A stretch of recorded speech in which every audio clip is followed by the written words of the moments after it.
آج کی سماعت اور چیف جسٹس نے اہم سوالات اٹھائے ہیں۔ چیف جسٹس صاحب نے یہ کہا کہ آئین کہتا ہے کہ صاف اور شفاف انتخابات ہونے چاہیے۔ چیف جسٹس صاحب نے یہ بھی کہا کہ ملک میں سال 2023 میں انتخابات ہونے تھے، بجٹ نہیں رکھا گیا۔ چیف جسٹس نے یہ بھی کہا کہ پورے ملک میں انتخابات ہوں تو کتنے پیسے درکار ہوں گے۔ انتہائی اہم نکتہ ہے جو عدالت کی طرف سے اٹھایا گیا کہ 2023 میں تو انتخابات ہونے ہیں، آپ کی ورکنگ کیوں نہیں تھی؟ اور الیکشن کمیشن جو آج سے ایک سال پہلے سپریم کورٹ اسی جو بینچ تھا، اسی بینچ میں سے شامل کچھ ججز کے سامنے یہ یقین دہانی کرا کر آیا تھا کہ ہم انتخابات کرانے کی پوزیشن میں ہیں، لیکن آج یہ انتہائی اہم سوال اٹھایا گیا کہ آپ کو معلوم تھا کہ انتخابات ہونے ہیں، لیکن اس کے باوجود پیسے بجٹ میں کیوں نہیں رکھے جاتے؟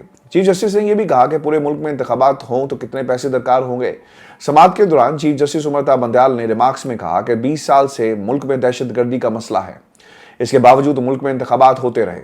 90 کی دہائی میں 3 دفعہ الیکشن ہوئے، 90 کی دہائی میں فرقہ واریت اور دہشت گردی عروج پر تھی، اور یہ بھی کہا گیا کہ 58(2)(b) کے ہوتے ہوئے بھی 3 سال بعد اسمبلی توڑ دی جاتی ہے۔ صدر مملکت کو یہ حقائق بتائے بغیر آپ نے تاریخ تجویز کر دی۔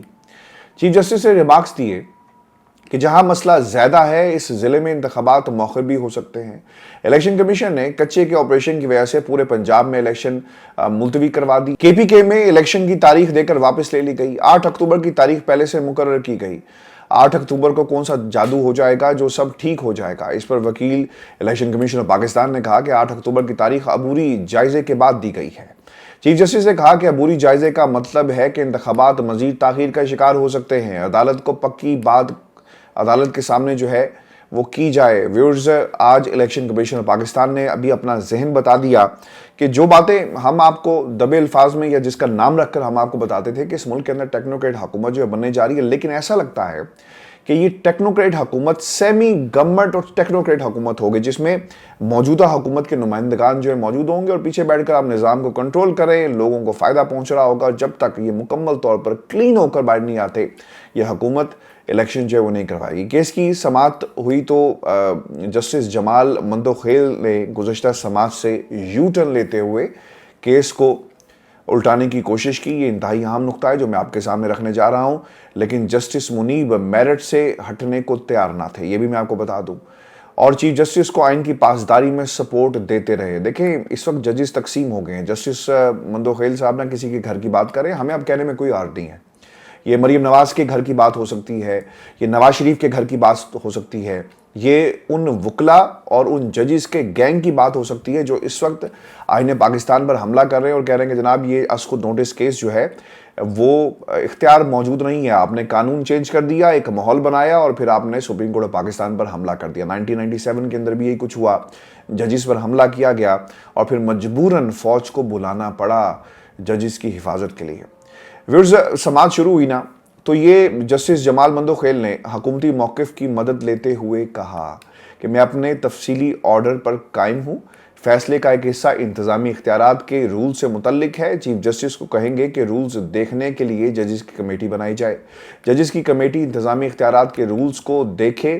فیصلے کے دوسرے حصے میں ہم 4 ججز نے از خود نوٹس اور درخواستیں مسترد کی ہیں۔ 4 ججز کا فیصلہ ہی آرڈر آف دی کورٹ ہے۔ یہ انتہائی اہم نکتہ ہے جس پر انہوں نے بات کی، وہ کیوں کی وہ آگے چل کر میں آپ کو بتاتا ہوں، کیونکہ جسٹس مندوخیل صاحب یہ کہتے ہیں کہ 4 ججز کا فیصلہ ہی آرڈر آف دا کورٹ ہے۔ یہ order of the court chief justice Pakistan نے جاری ہی نہیں کیا۔ جب فیصلہ ہی نہیں تھا تو صدر نے الیکشن کی تاریخ کیسے دے دی؟ الیکشن کمیشن نے کیسے الیکشن شیڈول جاری کیا؟ آج عدالت کے ریکارڈ کی فائل منگوا لیں، اس میں آرڈر آف دی کورٹ نہیں ہے۔ آرڈر آف دی کورٹ پر تمام جج سائن کرتے ہیں۔ چیف جسٹس پاکستان کا کہنا تھا کہ اس مدعے پر فیصلہ تب کریں گے جب درخواست سامنے ہو، پرسکون رہیں، پرجوش نہ ہوں۔ چیف جسٹس نے کہا کہ پہلے ہم الیکشن کمیشن کو سنیں گے، آپ تمام لوگ PDM کی نمائندگی کر رہے ہیں۔ جسٹس منیب اختر کا یہ بھی کہنا تھا کہ کیا مختصر حکم نامے میں لکھا ہے کہ فیصلے 4-3 کا ہے؟ انتہائی اہم نکتہ اٹھایا گیا ہے جسٹس منیب اختر کی طرف سے، کیونکہ مختصر فیصلہ اگر موجود تھا جس پر الیکشن کمیشن آف پاکستان میدان میں آتی ہے، صدر صاحب تاریخ دے دیتے ہیں، تو کیا اس پہ لکھا گیا کہ یہ 4-3 کا ہے؟ 1 مارچ کے فیصلے میں کہیں درج نہیں ہے کہ فیصلہ 4-3 کا ہے۔ اختلاف رائے کا حق ہر جج کو حاصل ہے ججز کی اقلیت کسی قانون کے تحت خود کو اکثریت میں ہونے کا دعویٰ نہیں کر سکتی۔ انتہائی اہم ریسکیو کیا گیا ہے جسٹس منیب اختر کی طرف سے۔ جسٹس جمال مندوخیل کا یہ کہنا تھا کہ گزشتہ روز کے ریمارکس فیصلے کے انتظامی حصے کی حد تک ہیں۔ جسٹس منیب اختر کا کہنا تھا کہ کھلی عدالت میں 5 ججز نے مقدمہ سنا اور فیصلہ دے کر دستخط بھی کیے۔ ویورز میں آپ کو یہ بات بتا دوں، آپ کو یاد ہوگا جب یہ کیس چل رہا تھا تو میں نے ایک جملہ یہ کہا، اور اس لیے یاد کرانا ضروری ہے کہ جب آپ نے کیس پورا سنا ہی نہیں اور آپ کے سامنے دلائل جو ہیں وہ پوری کی طرح موجود ہی نہیں تھے، تو آپ کس بنیاد پر یہ کہہ سکتے ہیں کہ جناب یہ 3 ججز جس کا بار بار آپ ذکر کر رہے ہیں اس فیصلے کو مان لیا جائے؟ اور وہ 4 ججز جنہوں نے اپنا ذہن بتا دیا، 2 میں سے پہلے اٹھ کر چلے گئے، 2 نے اختلافی نوٹ لکھ لیا، میرا خیال ہے کہ یہ آئین اور قوانین کے ساتھ کھلواڑ کر رہے ہیں۔ ایسا لگ رہا ہے کہ نواز شریف کو بچانے کے لیے لگ نہیں رہا، بلکہ اب تو واضح بھی بہت ساری چیزیں ہو گئی ہیں۔ پھر آپ کو بتائیں کہ آرٹیکل 17 ووٹنگ پر امن ماحول میں ہونے کی بات کرتا ہے۔ وکیل الیکشن کمیشن جسٹس منیب اختر نے یہ کہا کہ فوج نے الیکشن کمیشن کو سیکیورٹی دینے سے انکار کیا۔ آرٹیکل 17 ووٹنگ کا حق پرامن ماحول میں پورا کرنے کی بات کرتا ہے اور آئین کے مطابق انتخابات صاف، شفاف، پرامن، سازگار ماحول میں ہونے چاہیے۔ الیکشن کے لیے مختلف فورسز کی 4,12,000 نفری مانگی گئی۔ 2,97,000 سیکیورٹی اہلکاروں کی کمی کا سامنا ہے، اور پھر الیکشن کمیشن کو فروری میں ہی معلوم تھا کہ 6 سے 8 ماہ تک انتخابات کرانا ممکن نہیں ہے۔ پہلے روز کی سماعت مارچ کی سماعت 27 کی تحریری حکم میں کہا گیا کہ آئین کے تحت عام انتخابات وقت پر ہونا لازم ہے۔ بروقت عام انتخابات کا ایمانداری، منصفانہ اور قانون کے مطابق انعقاد جمہوریت کے لیے بہت ہی ضروری ہے۔ عام انتخابات کے انعقاد میں خامی، کمی یا ناکامی مفاد عامہ اور ووٹنگ کا بنیادی حق متاثر کرتی ہے۔ سپریم کورٹ کے تحریری حکم نامے میں یہ بھی کہا گیا کہ درخواست گزار کے مطابق الیکشن کمیشن نے صدر مملکت کی انتخابات کی تاریخ منسوخ کی۔ درخواست گزار کے مطابق الیکشن کمیشن صدر کی تاریخ منسوب کرنے کا اختیار نہیں رکھتا۔ ابھی آپ کو یہ بتائیں کہ ایک طرف سپریم کورٹ آف پاکستان میں ایک جج صاحب جو ہیں وہ کسی کا دفاع کرتے ہوئے آپ کو نظر آئیں گے، تو دوسری طرف حکومت کیا کر رہی ہے؟ انہوں نے قانون سازی میں پھرتیاں دکھائی ہیں اور قومی اسمبلی کی قائمہ کمیٹی قانون و انصاف نے پریکٹس اینڈ پروسیجر بل 2023 کی منظوری دے دی ہے۔ ترمیمی بل اصل میں ہے کیا، یہ میں آپ کے سامنے رکھ دیتا ہوں، اور بل کے تحت سپریم کورٹ کے سامنے ہر معاملے اور اپیل کو کمیٹی کا تشکیل کردہ بینچ سنے اور نمٹائے گا۔ اب ہوگا یہ کہ جتنے بھی ججز ایک قبیلے سے ہوں گے نا، وہ بیٹھ کر یعنی کمیٹی اس بات کا فیصلہ کرے گی کہ بھئی یہ فلاں جج کے پاس آپ دے دیں، یعنی پک اینڈ چوز کا کام کر لیا گیا ہے۔ اگر کسی سیاسی جماعت کو یہ لگتا ہے کہ ایک جج جو ہے وہ ان کے خلاف کام کر رہا ہے، تو اب یہاں پہ معاملہ ایک جج کا نہیں ہوگا، بلکہ کمیٹی وہی کام کرے گی جو کسی سیاسی جماعت کے نقطہ نظر کے مطابق ایک جج کر رہا تھا۔ یعنی اب پورا کا پورا گینگ مل کر اسے لیگل کرنے کی کوشش کرے گا، کیونکہ ججز کو یہ مسئلہ یہ تھا کہ جناب جو چیف جسٹس ہے نا، جو ہمارا باس ہے، وہ فیصلے ایسے کرتا ہے جو ایک جماعت کو اس کا فائدہ ہوتا ہے۔ حالانکہ عمر عطا بندیال صاحب بھی تھے، جب انہوں نے تمام لوگوں کو بلایا، ڈپٹی اسپیکر کی رولنگ کو اڑا کر رکھ دیا، تو اس وقت آپ نے کہا کہ بہت اچھا فیصلہ کیا، اور آج اگر آپ کو فیصلے پسند نہیں آ رہے تو آپ نے کہا کہ یار اس سے اختیار ہی چھین لو، اور کل کو یہ فیصلے نہ کر سکے۔ اسی لیے یہ بل جو ہے وہ لایا گیا ہے۔ ورز آپ کو بتاتے چلیں کہ کمیٹی میں چیف جسٹس اور 2 سینئر ترین ججز ہوں گے، اور کمیٹی کا فیصلہ اکثریتی رائے سے ہوگا۔ آئین کے آرٹیکل 184(3) کے تحت معاملہ پہلے کمیٹی کے سامنے پیش کیا جائے گا۔ بنیادی حقوق سے متعلق عوامی اہمیت کے معاملے پر 3 یا اس سے زائد ججز کا بینچ بنایا جائے گا۔ آئین اور قانون سے متعلق کیسز میں بینچ کم از کم 5 ججز پر مشتمل ہوگا، جبکہ بینچ کے فیصلے کے 30 دن کے اندر اپیل دائر کی جا سکے گی۔ اب اس کا فائدہ کس کو ہونے جا رہا ہے؟ نواز شریف کو ہونے جا رہا ہے۔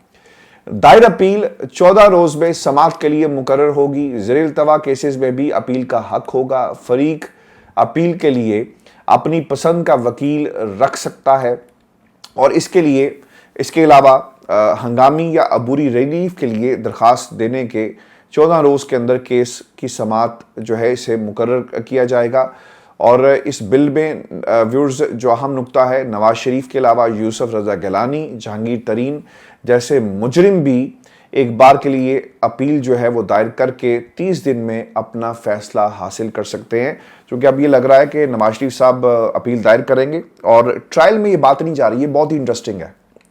اگر یہ ٹرائل میں معاملہ جائے نا تو پھر یہ اڑ جائیں گے۔ انہوں نے کیا کیا، انہوں نے شہباز شریف کے معاملے میں بھی ٹرائل میں نہیں گئے، جب فرد جرم عائد ہونی تھی انہوں نے اس سے پہلے قوانین بدل دیے، یعنی طریقہ واردات ان کا یہ تھا۔ اور آپ کو یاد ہوگا کہ اس سے پہلے بھی حدیبیہ جو پیپر مل کیس ہے اس کے اندر بھی یہی ہوا، ٹیکنیکل گراؤنڈز کے اوپر سے اڑا دیا گیا کیونکہ اپیل فائل نہیں کی گئی۔ اگر وہ اپیل فائل ہو جاتی تو معاملات کہیں سے کہیں چلے جاتے۔ اب بھی یہی کیا جا رہا ہے، اور نواز شریف صاحب باہر بیٹھ کر یہ جو پوری گیم کھیلتے رہے جنرل باجوہ کے ساتھ مل کر، آج اس کی ایک ایک جو قسط ہے وہ آپ کے سامنے آ رہی ہے کہ کس طرح کا گھنونا کھیل جو ہے وہ کھیلا گیا اور نواز شریف کو اب کس طرح فائدہ پہنچایا جائے گا۔ اب پیپلز پارٹی کے جو وکیل ہیں نا، انہوں نے بھی حکومتی عمل کو غلط قرار دے دیا ہے۔ پیپلز پارٹی کے رہنما اور جو سینئر وکیل ہیں لطیف کھوسہ صاحب کافی ووکل ہیں، بہت زیادہ بولتے ہیں اپنی جماعت کے خلاف بھی، اور پھر سپریم کورٹ کے دفاع میں آپ کو نظر آئیں گے۔ وہ یہ کہتے ہیں کہ قانون سازی عدلیہ پر قدغن لگانے کے لیے کی گئی اس بل کی ٹائمنگ ٹھیک نہیں ہے۔ اگر یہ بل پہلے آتا تو پھر ہم کہہ سکتے تھے، لیکن اس میں نیت جو ہے وہ آپ کو واضح ہوگی کہ سپریم کورٹ کے اختیارات کو کس طرح جو ہے ختم کیا جا رہا ہے اور پھر نواز شریف کو فائدہ پہنچانے کے لیے۔ سپریم کورٹ کے باہر انہوں نے گفتگو کی اور وہ یہ کہتے ہیں کہ از خود نوٹس کے خلاف اپیل کا حق دینے کے لیے آرٹیکل 184(3) میں ترمیم کرنا ہوگی۔ نظر ثانی میں وکیل کا حق دینے کے لیے بھی آئینی ترمیم ضروری ہے، قانون سازی کر کے ایسی ترمیم نہیں کی جا سکتی۔ بہت اچھا نقطہ انہوں نے اٹھایا ہے، کیونکہ اگر 184 کو آپ نے اڑانا ہے تو پھر آپ کو آئین میں ترمیم کرنی پڑے گی، لیکن یہاں پر نئی قانون سازی کر دی گئی ہے۔ اب سوال یہاں پر یہ پیدا ہوتا ہے کہ نئی قانون سازی کر دی تو پرانی قانون سازی کو بلڈوز کرنے کے لیے آپ کر رہے ہیں یا ختم کرنے کے لیے کر رہے ہیں، امینڈمنٹ کے لیے؟ تو یہ امینڈمنٹ نہیں ہے، یہ اسے آپ نے بلڈوز کر دیا۔ کھوسہ صاحب یہ بھی کہتے ہیں کہ بل کی ٹائمنگ ٹھیک نہیں ہے، جو قانون سازی کی جا رہی ہے یہ عدلیہ پر قدغن لگانے کے مترادف ہے۔ جو ارکان بینچ کا حصہ نہیں تھے ان کی رائے فیصلے میں کیسے شامل ہو سکتی ہے؟ یہ نقطہ ویورز میں نے بھی آپ کے سامنے رکھا، اگر آپ بینچ کا حصہ ہوتے تو آپ یہ بات کرتے، لیکن ایسی بات نہیں کی گئی۔ آپ کو ویورز یہ بھی بتائیں کہ خان صاحب کا ایک انتہائی اہم بیان جو ہے وہ سامنے آیا ہے، اور وہ یہ کہتے ہیں کہ آج پاکستان میں قانون کی حکمرانی نہیں ہے۔ گزشتہ 10 ماہ سے جو کچھ ہو رہا ہے، فسطائیت کی طرف پاکستان بڑھ رہا ہے۔ سماجی رابطے کی ویب سائٹ پر ان کا یہ بیان جاری کیا گیا، جس میں انہوں نے کہا کہ ملک کے اندر قانون کی حکمرانی نہیں، اور کارکنوں، سوشل میڈیا کی ٹیموں کو اور ورکرز کو جو ہے وہ اٹھایا جا رہا ہے، گھروں میں ان کے جا کر لوگ دھمکاتے ہیں، اور صرف ایک خاندان کو فائدہ پہنچانے کے لیے سب کچھ جو ہے وہ کیا جا رہا ہے۔ اور خان صاحب یہ بھی کہتے ہیں کہ جب مطلوب شخص موجود نہ ہو تو اس کے خاندان کے لوگوں کو ہراساں کیا جاتا ہے۔ یہ ایک جنرل پریکٹس ہے خان صاحب۔ پاکستان کے اندر لا قانونیت اپنے عروج پر ہے۔ بعض لوگ اکثر یہ کہتے ہیں کہ پاکستان چونکہ اسلام کے نام پر بنا تھا تو اسے کچھ نہیں ہو سکتا۔ میں اکثر یہ بحث کرتا ہوں کہ ہمیں بالکل ٹھیک ہے، ایک ایسا ملک چاہیے تھا جہاں پر ہم اپنی زندگیوں کو اسلام کے مطابق گزار سکیں، لیکن مجھے یہ بتا دیں آپ تمام دوست سننے والے، اور اگر میں غلط ہوں تو میں ضرور اپنی تصحیح کروں گا، کہ 1971 میں یہ اگر بات ہم اس وقت کے حالات میں دیکھیں تو کہاں پر کھڑی ہوگی کہ پاکستان کو کچھ نہیں ہوگا کیونکہ یہ اسلام کے نام پر بنا تھا۔ 1971 میں بھی تو ملک آپ سے چلا گیا، تو اس وقت یہ جملہ کہاں جائے گا؟ تو خدارا یہ ہماری اپنی غلطیاں ہیں، سیاستدانوں کی غلطیاں ہیں جہاں پر آج ہم کھڑے ہوئے ہیں، کیونکہ پاکستان کے حالات جو ہے نا صرف ایک خاندان اسے کنٹرول کر رہا ہے۔ آج میں مریم کو سن رہا تھا اور مریم نے جو باتیں کہی ہیں، I don't want to comment because وہ ورتھ ہی نہیں کرتی کہ اس پہ بات کی جا سکے۔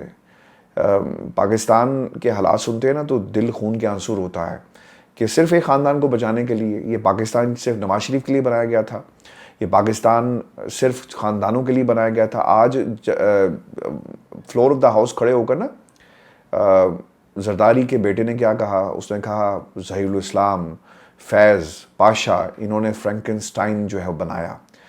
بالکل ٹھیک ہے، فرینکنسٹائن آپ جس کو کہہ رہے ہیں اس کا تو ایک ماضی ہے اور شاندار ماضی ہے، وہ کرکٹر تھا اور اسے اس پہ فخر ہے، اس نے پاکستان کو پہچان دی۔ آپ نے پاکستان کو کیا دیا؟